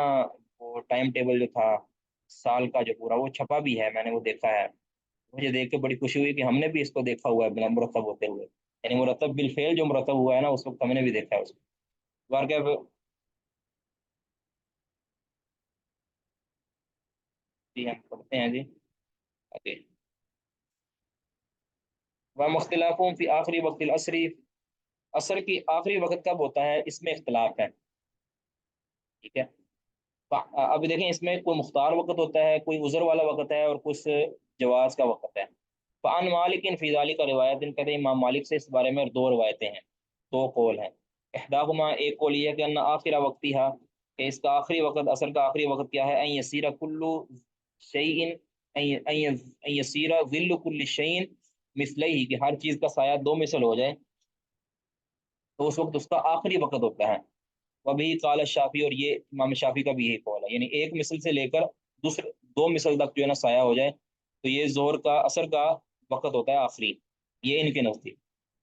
دوسرا قول یہ ہے کہ ان آخر وقتھا اس کا آخری وقت کب ہوتا ہے، معلوم تصفر الشمس جب تک سورج زرد نہ ہو جائے. وہذا قول احمد بن حنبل، اور یہ احمد بن حنبل کا بھی قول ہے. امام احمد کا بھی قول ہے، اور امام مالک کا بھی دوسرا قول یہ ہے.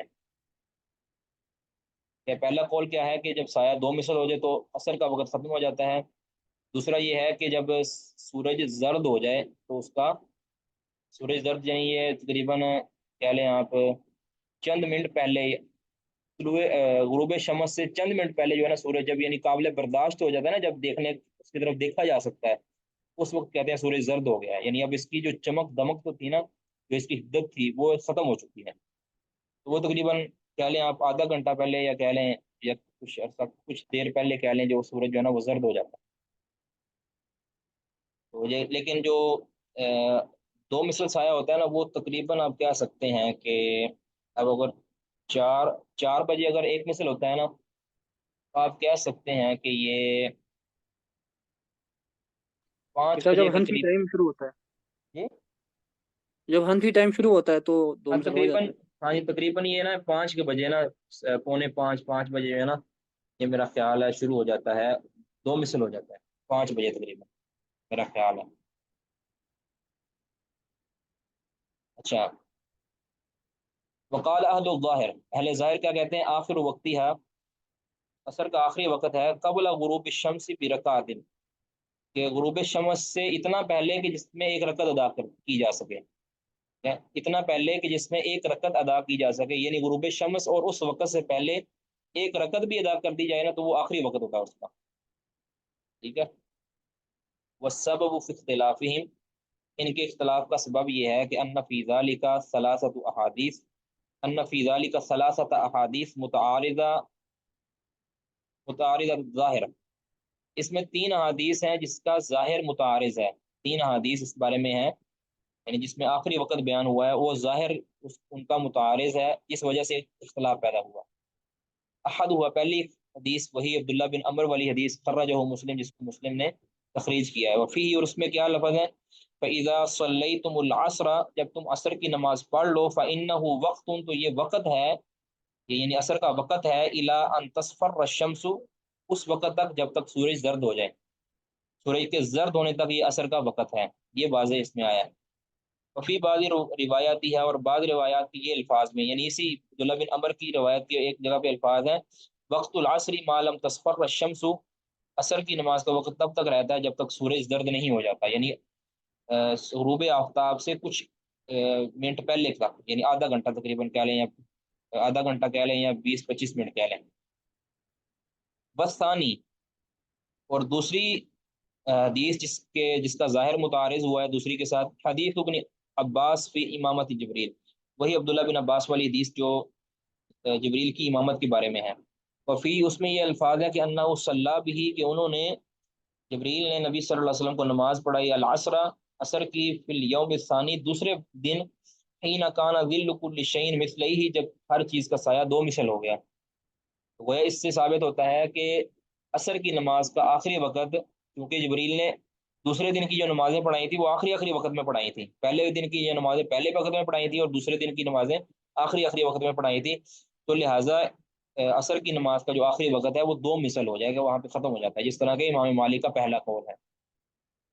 تیسری حدیث اس سلسلے میں یہ ہے کہ حدیث ابی ہریرہ المشہور، ابو ہریرہ کی جو مشہور حدیث جو سب سے واضح ہے،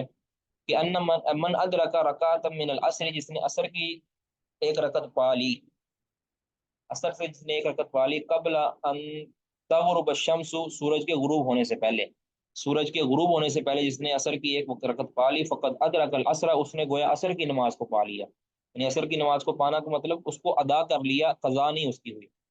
ومن ادرک رکعۃ من الصبح، جس نے صبح کی نماز فجر سے ایک رکعت کو پا لیا، قبل ان تطلع الشمس،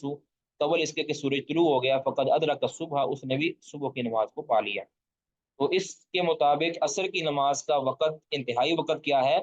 اتنا ہے کہ ایک رکعت کم از کم اس وقت کے اندر غروب آفتاب سے پہلے ادا کر لی جائے، اور باقی 3 رکعتیں اگر غروب آفتاب کے بعد بھی ادا کر لی جائیں تب بھی اس نے عصر کی نماز کو پا لیا ہے، اس حدیث کے مطابق۔ تو گویا عصر کی نماز کا وقت اتنا ہے کہ آپ کہہ سکتے ہیں کہ نماز غروب شمس سے ایک رکعت جتنا وقت رہ جائے اتنا پھر اس کی ٹائم ختم ہو جاتا ہے، اگر ایک رکعت کا وقت بھی نہیں ہے تو پھر اس کا وقت ختم ہو گیا۔ تو یہ ہے 3 متعارض حدیث، کہتے ہیں فمن سارا الی ترجیح حدیث امامت جبریل، جو حدیث امامت جبریل کی طرف گیا ہے، اس کی ترجیح کی طرف گیا، یعنی اس کو راجح قرار دیتا ہے، جعل آخر وقتها المختار، تو اس نے اس نماز کا وقت مختار کیا بنایا ہے؟ المثلین، 2 مثل، اس کا مختار وقت کیا ہے؟ 2 مثل ہے۔ ومن سار الی ترجیح حدیث ابن عمر، جس نے ابن عمر کی حدیث کی ترجیح کی طرف جو گیا ہے، جعل آخر وقتها المختار، اس نے اس کا آخری وقت مختار وقت کیا بنایا ہے؟ اسفرار الشمس، اس نے اس کا آخری مختار وقت کیا بنایا ہے؟ سورج کا زرد ہونا۔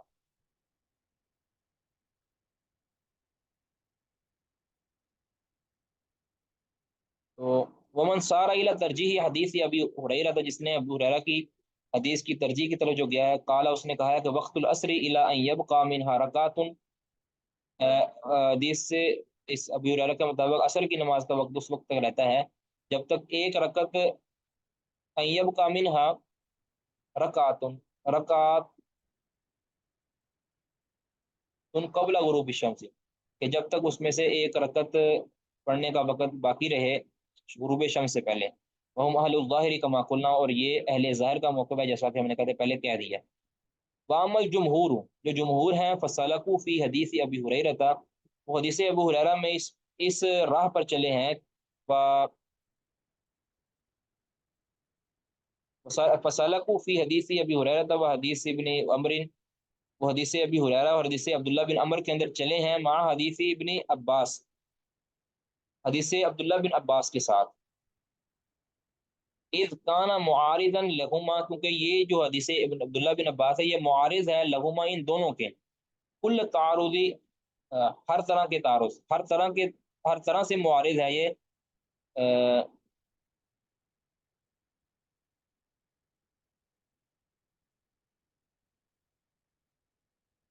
یہ حدیث عبداللہ بن عباس دوسری دونوں حدیثوں کے ہر طرح سے معارض ہے۔ تو ان حدیث کے اندر وہ کیا چلے ہیں، مسلک الجمی، جمع کے مسلک پر چلے ہیں، یعنی ان میں جمع توفیق انہوں نے دی ہے، ٹھیک ہے، جمہور نے ان حدیث کے اندر جمع توفیق دی ہے جو حدیث معارض ہیں ایک دوسرے کے، لأن حدیثی عبداللہ ابن عباس و ابن عمر، کیونکہ عبداللہ بن عباس اور عبداللہ بن عمر کی جو حدیث ہیں، دونوں حدیثیں، تتقارب الحدود المذکورہ فیہما، وہ ان میں مذکور حدود کے قریب قریب ہیں، یعنی حدیث عبداللہ بن عباس کے اندر کیا ہے، 2 مثل سایہ کا ذکر کیا گیا ہے، اور عبداللہ بن عمر والی حدیث کے اندر سورج کے زرد ہونے کا ذکر کیا گیا، تو دونوں کا وقت قریب قریب ہے، تو ولذالک، کہتے ہیں اسی وجہ سے، قال مالک مرتن بہذا، امام مالک نے ایک مرتبہ اس کے مطابق فتویٰ دے دیا کہ سورج زرد ہو تب تک وہ نماز پڑھی جا سکتی ہے، اور مرتن بذالک، اور دوسری مرتبہ عبداللہ بن عباس کی حدیث کے مطابق کہ جب تک جو سایہ 2 مثل ہو جائے اس وقت تک پڑھی جا سکتی ہے۔ وَأَمَّا الَّذِي فِي حدیث ابی ہریرہ، جو ابو ہریرہ کی حدیث کے اندر ہے، فَبَعِیدٌ مِّنْهُمَا، وہ وقت ان دونوں سے بعید ہے، یعنی وہ تو بہت دور کا وقت ہے، یعنی بالکل مغرب کے قریب کا وقت ہے، تو منہما متفاوت، اور یہ وقت جو ہے یا یہ حدیث جو ہے یہ بالکل اس کے اندر، سوری، فبعید منہما، یہ حدیث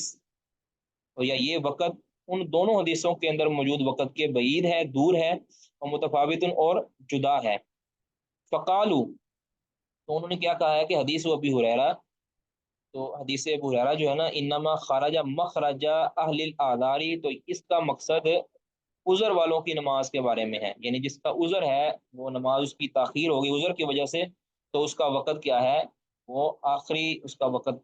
ہے، وہ ایک رکعت کم از کم اس کو مل جائے، تو گویا کہتے ہیں ابو ہریرہ والی حدیث کا تعلق عذر والوں کے ساتھ ہے، اور باقی جو دونوں حدیثیں ہیں اس کا تعلق بغیر عذر کے جو نماز پڑھتا ہے ان کے بارے میں ہے۔ تو درست بات یہ ہے کہ جو لگتا ہے واللہ عالم، کہ ظہر کا عصر کا جو مختار وقت ہے، ظہر کا عصر کا مختار وقت 1 مثل سے لے کر 2 مثل تک ہے، ظہر کا جو مختار وقت ہے، پسندیدہ وقت ہے، افضل وقت ہے، وہ 1 مثل سے لے کر 2 مثل سائے تک ہے، ٹھیک ہے، اس کے دوران اگر کوئی پڑھ لیتا ہے تو اس کا وقت افضل وقت کے اندر وہ نماز پڑھ لے گا، اور جو پھر 2 مثل سے لے کر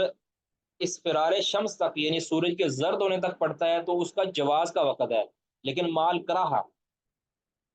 اور اس کے بعد اگر کوئی پڑھتا ہے تو وہ کہہ لیں کہ گناہ گار والوں کا وقت ہے، یعنی جو تاخیر کی وجہ سے، یعنی عذر والوں کے لیے تو جائز ہے نا، اس کے لیے تو کوئی مسئلہ نہیں ہے، لیکن بلا وجہ اس کو تاخیر کرنا یہ جائز نہیں ہے، اس کے اوپر وہ حدیثوں کو اگر منطبق کرے نا، کہ صلاۃ المنافق، کہ جو انتظار میں بیٹھا رہتا ہے تاکہ جب سورج بالکل غروب ہونے کے قریب پہنچتا ہے پھر وہ اٹھتا ہے اور 4 ٹھونگے لگاتا ہے، اس میں بہت کم ذکر کرتا ہے، تو ان لوگوں کی جو سرزنش کی گئی ہے یہ اس بنا پر کی گئی ہے کہ وہ جان بوجھ کے نماز کو مؤخر کرتا ہے، تو گویا عصر کی نماز کے جو کہ حافظ علی الصلوات والصلاۃ الوسطیٰ، عصر کی نماز کا بالخصوص اہتمام کرنے کا حکم دیا گیا ہے، اور اس کو رسول اللہ صلی اللہ علیہ وسلم ہمیشہ اول وقت کے اندر پڑھتے تھے۔ تو مختار وقت اس کا کیا ہے کہ ایک مثل سے لے کر 2 مثل سائے تک، حدیث کے اندر تطبیق کی صورت یہ ہے، ایک مثل سے لے کر 2 مثل تک کا وقت مختار ہے، اس میں کہیں بھی اگر پڑھ لیا جائے تو بندہ فضیلت سے محروم نہیں ہوتا۔ اس کے بعد اگر اس فرار شمس تک کو پڑھتا ہے تو اس کے لیے جائز ہے، لیکن مال کراہا کہ اس نے نماز کو لیٹ کر دیا ہے۔ ٹھیک ہے، اگر کراہت آپ ساتھ نہ بھی لگائیں تو جی شیخ، اس کے لیے جائز آپ کم از کم کہہ سکتے ہیں، لیکن اس کی فضیلت اس سے ختم ہو جائے گی۔ افضل جو وقت ہے اس سے چھوٹ جائے گا، مختار وقت چھوٹ جائے گا، وہ جائز کی طرف چلا جائے گا۔ اور جو اس سے بھی لیٹ کر دیتا ہے تو پھر اگر تو اس کا عذر ہے تب تو اس کے لیے جائز ہے، لیکن اگر عذر نہیں ہے تو اس کی نماز تو ادا ہو جائے گی، نماز کی ادائیگی ہو جائے گی، کیونکہ وقت اس کا جو مکروہ وقت ہے وہ اس کا شروع ہو چکا ہے، نماز تو اس کی ہو جائے گی، لیکن وہ ساتھ ساتھ اس سستی کی وجہ سے، جان بوجھ کے ایسا کرنے کی وجہ سے گناہ گار بھی ہوگا، جس کے اوپر صلاۃ المنافق کے الفاظ بھی بولے گئے ہیں۔ تو اس اعتبار سے اگر کوئی ایک رکعت بھی نماز عصر کی پا لیتا ہے غروب شمس سے پہلے، اور باقی نماز وہ بعد میں مکمل کر لیتا ہے، تو اس کی نماز ادا ہو جائے گی، قضا نہیں ہوگی، لیکن وہ اگر عذر والا ہے تو اس کے لیے جائز ہے، وہ گناہ گار نہیں ہوگا، لیکن اگر عذر والا نہیں ہے تو اس کی کہہ لیں کہ اس کو وہ مکروہ اس کے حق میں ہوگا، یا اس کو گناہ بھی ملے گا اپنی اس تاخیر کی وجہ سے۔ ٹھیک ہے، باقی اگر کوئی اس فرار شمس تک لیٹ کر دیتا ہے تو وہ جائز ہے اس کے حق میں، لیکن وہ فضیلت سے محروم ہو جائے گا، جو ایک زائد فضیلت ہے، جو کہ عصر کی نماز کے حوالے سے ہے۔ اور اگر کوئی ایک مثل سے 2 مثل کے درمیان پڑھ لیتا ہے تو وہ اس کے مختار وقت میں اس کو پڑھتا ہے، اس کو اس کی زائد فضیلت بھی مل جائے گی۔ یہ اس کے اندر تطبیق علماء نے دی ہے، واللہ عالم بالصواب۔ جی، کسی کا کوئی سوال اس بارے میں؟ شیخ محترم، یہ اسفرار شمس تک کراہت کی کیا وجہ ہے؟ کراہت اگر آپ نہیں بھی کراہت کا لفظ بولنا چاہتے نہ بولیں، لیکن اس کا کم از کم مختار جو ہے نا فضیلت، وہ اس سے چھوٹ جائے گی، چوک جائے گی، جی فضیلت اس شیخ کی صاحب، چوک جائے گی۔ ٹھیک ہے، جی کراہت شیخ اگر افضل، کراہت اس کو کراہت تحریمی نہیں کہیں گے ہم، اگر کہنا بھی ہے نا تو کراہت تحریمی نہیں ہے، یہ کراہت تنزیہی ہے۔ ٹھیک ہے، کیونکہ رسول اللہ صلی اللہ علیہ وسلم نے جو ہے عام طور پہ جو ہے نا وہ نبی صلی اللہ علیہ وسلم نے نماز ایک مثل تک ہی پڑھی ہے، 2 مثل تک یعنی جبریل، حدیث جبریل کے اندر آئی ہے، اور باقیوں کے اندر جو ہے نا وہ جواز آیا ہے، لیکن اس کی فضیلت نہیں آئی، یا اس کے اوپر دوام نہیں آیا، یا اس کے اوپر آپ صلی اللہ علیہ وسلم کا میرا خیال پتہ نہیں، شاید کسی حدیث کے اندر ہو، جس حدیث کے اندر ہے نا کہ نبی صلی اللہ علیہ وسلم نے ہمیں عصر کی نماز پڑھی اور بعد میں سورج زرد ہم نے دیکھا، تو اس کا مطلب یہ نہیں ہے کہ آپ نے سورج زرد ہونے کے بعد نماز پڑھی ہے، اس کا مطلب یہ ہے کہ سورج زرد ہونے سے پہلے پہلے نبی صلی اللہ علیہ وسلم نے نماز پڑھ لی ہے، تو وہ 2 مثل سایہ ہی آپ کہہ سکتے ہیں اس کو۔ میرے خیال ایک حدیث کے اندر آیا ہے، میں نے کہیں پڑھا تھا، وہ سورج زرد ہونے کے بعد تو رسول اللہ صلی اللہ علیہ وسلم نے میرے خیال نماز کو مؤخر نہیں کیا جان بوجھ کے، اس وجہ سے آپ اس کو کراہت تنزیہ کہہ سکتے ہیں، کیونکہ اس نے ایک فضیلت کو ترک کیا ہے، اور یہ جان بوجھ کے کیا، اگر جان بوجھ کے نہیں کیا پھر تو کراہت نہیں کہیں گے نا، پھر تو کراہت ہم اس کو بھی نہیں کہیں گے کہ جس نے ایک رکعت محض ایک رکعت کا اس کو وقت مل گیا ہے نماز مغرب سے پہلے پہلے، یعنی طلوع غروب شمس سے پہلے پہلے۔ جی، کسی کا سوال؟ جی،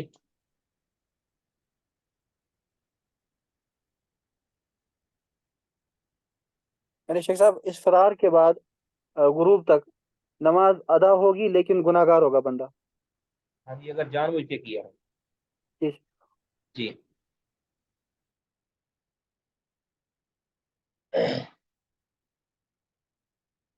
وقت جلدی سے ہم پڑھ لیتے ہیں، یہ آسان ہی ہے انشاءاللہ۔ المسئلۃ الثالثہ، تیسرا مسئلہ ہے وقت المغرب، مغرب کا وقت۔ اختلاف فی المغرب، مغرب کے بارے میں اختلاف ہے کہ حل لہا وقت موسع، کہ کیا اس کے لیے کوئی وسیع وقت ہے یا نہیں، یعنی اس کا کھلا وقت ہے یا نہیں، یا کہ اسی وقت ادا کرنا ہے، کسائر الصلواتی، دوسری نمازوں کی طرح، ام لا، یا اس کا کوئی موسع وقت نہیں ہے۔ فذهب قوم الى ان وقتها واحد غیر موسع، ایک قوم کا یہ موقف ہے کہ اس کا وقت ایک ہی ہے، غیر موسع ہے، اس کا وقت وسیع نہیں ہے۔ هذا هو اشهر روایات عن مالک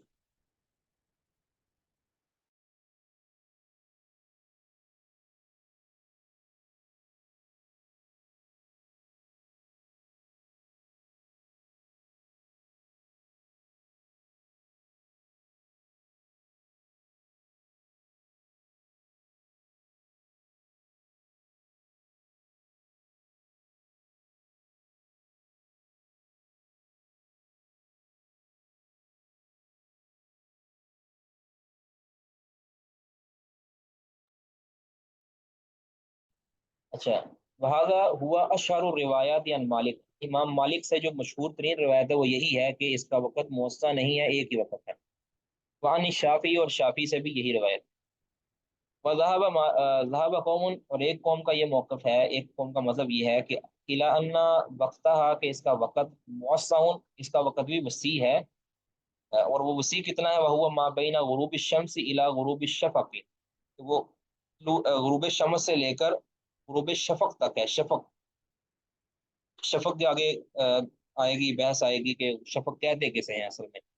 تو شفق کے غائب ہونے تک، غروب شمس سے لے کر شفق کے غائب ہونے تک اس کا وقت ہے۔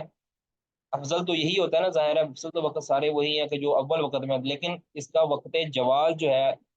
وہ یہاں تک پھیلا ہوا ہے۔ وبہ قال ابو حنیفہ و احمد و ابو ثور و داود، یہ ان کا موقف ہے۔ وقد روا هذا القول، وقد روی هذا القول، اور یہی قول مروی ہے،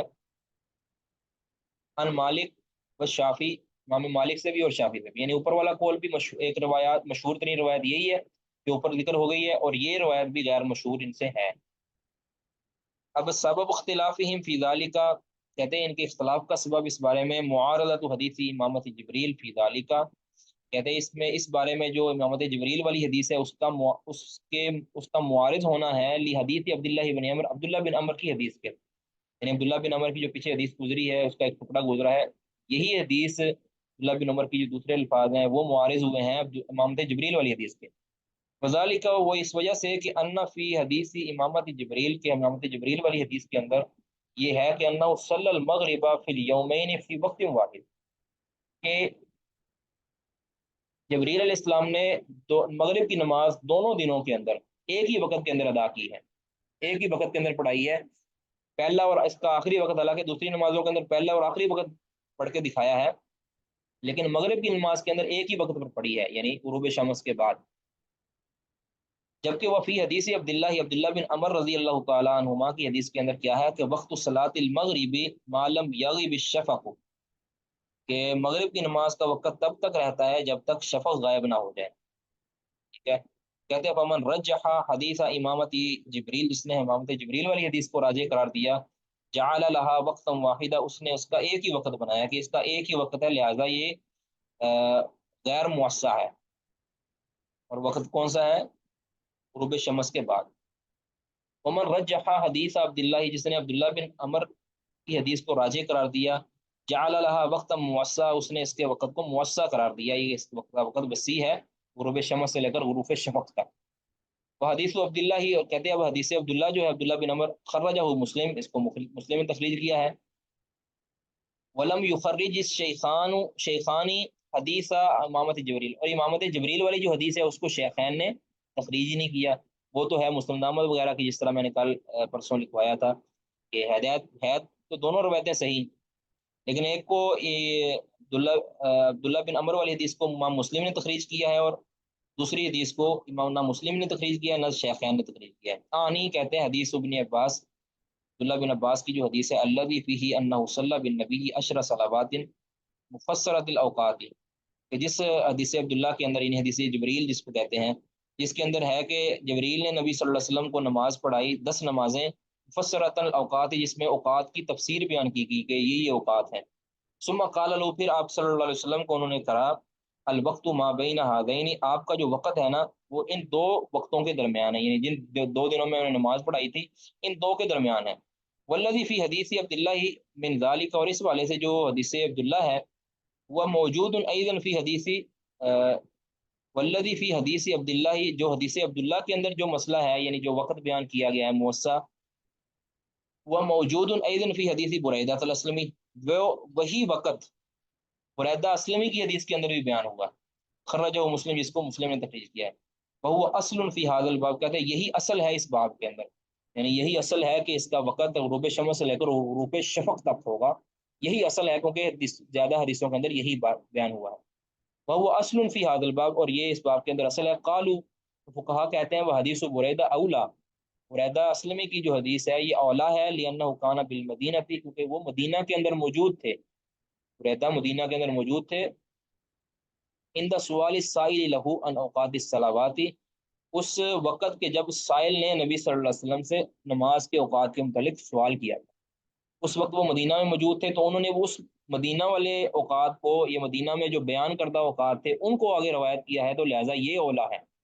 حدیث جبریل کانا فی اول الفرد بمکہ، اور حدیث جبریل جو ہے نا یہ مکہ فی اول الفرد بمکہ، مکہ کے اندر نماز کی فرضیت کے شروع کی بات ہے۔ جبریل حدیث جبریل کے اندر جو بات بیان ہوئی ہے وہ نماز کی فرضیت کے شروع کی بات ہے کہ جب مکہ کے اندر نماز فرض ہوئی تھی۔ تو یہ درست جواب ہے کہ جبریل علیہ الصلوۃ والسلام نے جو اس وقت بیان فرمایا ہے تو اس وقت اس کا موسع وقت نہیں ہوگا، بعد میں جو حدیثیں بیان ہوئی ہیں اس کے اندر اس کا وقت موسع کر دیا گیا ہے، تو ایسا ممکن ہے، اس طرح کا نسخ بعید نہیں ہے، کوئی مسئلہ نہیں ہے، تو لہٰذا جو اس کا افضل وقت ہے وہ تو اسی وقت ہے کہ جبریل نے جو دونوں دن نماز پڑھائی تھی، اور جو اس کا موسع وقت ہے وہ شفق کے غائب ہونے تک۔ جی واضح جی، کوئی سوال تو نہیں اس بارے میں؟ نہیں شیخ صاحب الحمد للہ۔ بارک اللہ فیکم اجمعین۔ سبحانک اللہم وبحمدک، اشہد ان لا الہ الا انت، استغفرک واتوب الیک۔ السلام علیکم ورحمۃ اللہ۔